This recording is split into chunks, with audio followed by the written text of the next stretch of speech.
سید ظهورشاه هاشمی. سید ظهورشاه هاشمی 12 آپریل سال 1926 گوادر پیدا بودتگ و بلوچی زبان لبزان که نام دارین زاندکار و ندکار و گدار نویسگی بودتگ. بلوچی اولین به زاند بلد سید گنج و اولین گدار نازک سید هاشمی بیدروری کتابند.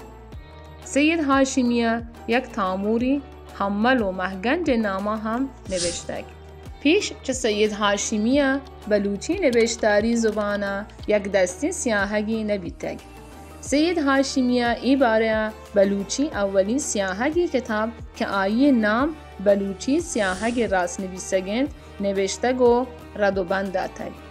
نمیرانی سید هاشمی گیش چه 25 بلوچی کتاب نوشتگ که چه درسته نامدارترین سید گنج و بلوچی سیاهگ راست نویسگند.